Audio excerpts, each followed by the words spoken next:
کفن پر پرفیوم لگانا، کیا کفن کے اوپر عطر یا پرفیوم لگانا جائز ہے؟ شمس الاسلام بنگلہ دیش سے جائز ہے کفن پہ خوشبو لگانا، کچھ کوئی بھی لگا سکتے ہیں۔ کیچڑ کے داغ نہ ہٹیں تو کیا نماز ہو جائے گی؟ اگر شلوار پر کیچڑ کی چھینٹیں لگ جائیں اور ان کے سوکھنے کے بعد ان کو پانی سے دھو لیا جائے مگر داغ نہ ہٹے تو کیا اس صورت میں ادا کی گئی نماز صحیح ہو جائے گی؟ محمد عمر کراچی سے۔ محمد عمر صاحب، کیچڑ لگ بھی جائے تو بھی کپڑا ناپاک نہیں ہوتا، کیونکہ کیچڑ ناپاک نہیں ہے جب تک کہ واضح طور پر آپ کو اس میں گوبر ووبر کے نشان نظر نہ آئے۔ تو جب تک ایسی کوئی گندگی نظر نہیں آ رہی تو مٹی پاک ہے اور کیچڑ بھی پاک ہے، تو وہ چاہے گیلا بھی ہو سوکھا بھی ہو، اس سے کوئی فرق نہیں پڑتا۔ نماز میں صرف ہاں یہ ضرور ہے کہ اگر ویسے کوئی گندگی لگ گئی ہے تو بعض دفعہ اس کو بھی دھونے سے وہ نشان نہیں دور ہوتا، جیسے خون کا دھبا لگ گیا یا گوبر کا نشان لگ گیا، تو اگر آپ نے اس کو اچھی طرح دھو دیا رگڑ کے، پھر بھی اگر نشان نہیں جا رہا تو بھی وہ پاک ہے شریعت میں، اس میں تکلف کرنے کی ضرورت نہیں ہے، اسی طرح نماز پڑھ لیں۔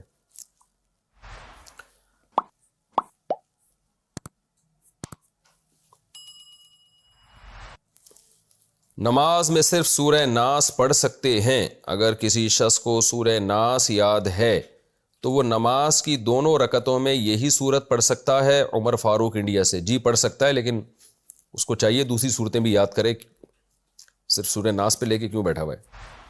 کیا میسج پر طلاق ہو جاتی ہے؟ زید نے فاطمہ کو میسج پر طلاق دی، کیا میسج پر طلاق دینے سے طلاق ہو جاتی ہے یا نہیں؟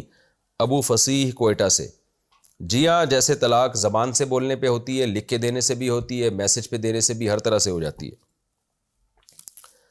میت کو سرد خانے میں رکھنا، ہمارے ہاں میت کو سرد خانے میں رکھا جاتا ہے، اس سے میت اکڑ جاتی ہے، بعد میں نہلایا جاتا ہے تو پریشانی ہوتی ہے، پھر تیز گرم پانی بہایا جاتا ہے، اس طرح کرنا کیسا ہے؟ عبدالحی کراچی سے۔ یہ ساری چیزیں ہمارے ہاں غیر مسلموں سے آ رہی ہیں۔ میت کوئی گوشت نہیں ہے جو اس کو فریج میں رکھ دیا جائے لے جا کے، یا برف خانے میں رکھ دیا جائے، بہت ہی زیادہ بے اکرامی کی بات ہے۔ نبی صلی اللہ علیہ وسلم کی صریح احادیث موجود ہیں اس بارے میں کہ جنازے میں تاخیر نہ کی جائے۔ آپ کو پتہ ہے کہ کتنے غیر مسلم مسلمانوں کی میت اور جنازوں کو دیکھ کے مسلمان ہوتے ہیں۔ سعودی عرب کے بادشاہ کا جب انتقال ہوا تھا فوراً غسل کفن دے کے سادگی سے دفنا دیا گیا، اس پہ کئی پادری مسلمان ہوئے کہ کتنی سادگی ہے اسلام میں۔ لیکن اجمیوں میں ابھی بھی، چاہے وہ علماء کا خاندان ہو یا عوام لوگوں کا ہو، ان میں کچھ چیزیں جو عجم میں غیر مسلموں ہندوؤں کے ساتھ رہنے سے آئی ہیں نا، انہی مصیبتوں میں برائیوں میں یہ بھی برائی ہے کہ میت پہ کو جنازے میں بہت تاخیر کی جاتی ہے، فلانے کا چاچا آ رہا ہے، فلانے کا ماموں آ رہا ہے، پھر گھنٹوں گھنٹوں بیٹھ کے روتے دھوتے ہیں، پتہ نہیں۔ جیسے میں تو بھی باہر ملکوں کا سفر کر کے آیا ہوں نا، تو وہاں میت کو دفن کرنا دنیا کا سب سے مشکل ترین کام ہے۔ اتنے دنوں تک میتوں کو رکھتے ہیں غیر مسلم لوگ، انگریزوں میں بھی یہ مصیبت ہے، اور پھر اس کے فضائل سنائے جائیں گے، اور اس پہ اتنا خرچہ کرتے ہیں کہ اب مرنے سے پہلے لوگ اپنی جائیدادیں اور جو ہے پیسے وقف کر کے جا رہے ہیں کہ ہماری جتنی بھی مرنے کے بعد جو ڈرامے بازی ہوگی نا، اس پہ یہ پیسے خرچ کیے جائیں گے تاکہ قوم پہ بوجھ نہ آئے۔ تو ایک سادہ چیز اسلام نے رکھی ہے، بھائی کوئی پہلی دفعہ تھوڑی مرا ہے جو آپ اس کو اتنا پروٹوکول دے رہے ہیں، اور 3 4 6 دن اس کے جنازے کو رکھ رہے ہیں، فریج میں رکھ رہے ہیں، چاچا آ رہا ہے، ماموں آ رہا ہے، یا تو پہلا بندہ ہوتا ہے نا دنیا میں، پہلا اور آخری جو دنیا سے گیا ہے، یہ تو ایک نارمل کام ہے، کروڑوں اربوں لوگ دنیا سے جا چکے ہیں، اور میں نے اور آپ نے بھی چلا جانا ہے۔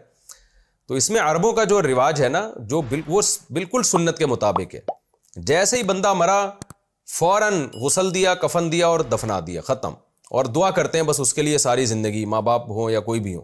نہ وہ رونے کے پروگرام ہوتے ہیں، نہ وہ ڈرامے بازیاں ہوتی ہیں جو ہمارے یہاں، پھر اس پہ اتنے فضائل اس کے جیسے، اس سے زیادہ نیک تو دنیا میں کوئی پیدا ہی نہیں ہوا۔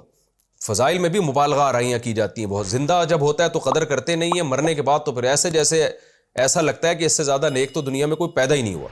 تو اعتدال جو ہے نا وہ ہماری مارکیٹوں سے شارٹ چل رہا ہے، تو اس لیے میت کو بالکل بھی برف خانے میں نہ رکھیں، جیسے ہی انتقال ہو گیا فوراً غسل کفن دے کے اس کو دفنانے کی فکر کریں۔ اس دوران کوئی پہنچ جائے ٹھیک ہے، نہیں پہنچے تو بھی ٹھیک ہے۔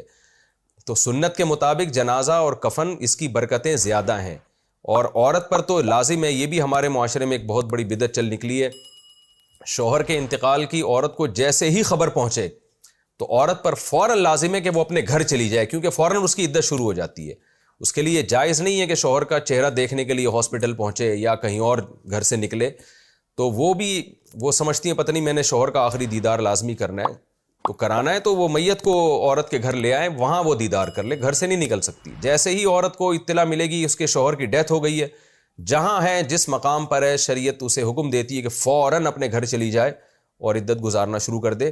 لیکن اس کو ایک بڑی بے وفائی اور مشکل حکم سمجھا جاتا ہے کہ جی جو ہے وہ گویا میت کو دیکھا نہیں تو پتہ نہیں کیا ہو جائے گا، تو کچھ بھی نہیں ہوگا، ویسے ہی ہے جیسا تھوڑے دن پہلے آپ کو نظر آیا تھا، اور بلکہ اس تھوڑا سا چہرے میں تغیر ہی پیدا ہو گیا ہوگا۔ تو اس سے موت اور زندگی کو نا اتنا زیادہ بڑھانا نہیں چاہیے، مر گیا ختم، کوئی بات نہیں، کوئی نیا کام نہیں ہوا ہے، چلا گیا، اللہ تعالیٰ مغفرت فرمائے، اور ہم نے بھی جانا ہے تو ہم کون سا یہاں ہمیشہ بیٹھے رہیں گے، برزخ میں انشاءاللہ ملاقات ہو جائے گی۔ تو اس کو دعا کو اور اس کے لیے مغفرت کی دعا کو زیادہ فوکس کرنا چاہیے۔ باقی جو تکلفات ہماری سوسائٹی میں آ گئے ہیں، دیندار گھرانوں میں بھی یہ غلط ہے، اس کا بائیکاٹ کرنا چاہیے۔ پرانے کپڑے سے قرآن کا غلاف سینا۔ ارم بشرا صاحبہ یو پی انڈیا سے پوچھتی ہیں کیا بچے ہوئے کپڑے سے قرآن کا غلاف سی سکتے ہیں یا نئے کپڑے کا ہی غلاف بنانا چاہیے؟ بچے ہوئے کپڑے سے بھی بنا سکتے ہیں، باقی قرآن کو پروٹوکول دیں، جتنی عزت دیں اتنا اچھا ہے۔ بہتر یہی ہے کہ مہنگے سے مہنگا کپڑا ہو، خوبصورت کپڑا ہو، اس سے قرآن کا غلاف بنائیں۔ جتنی عزت دیں گے اللہ کے شاعر کو، اللہ تعالیٰ اتنا ہی خوش ہوگا۔ سطر کی حد، محمد صدیق انڈیا سے۔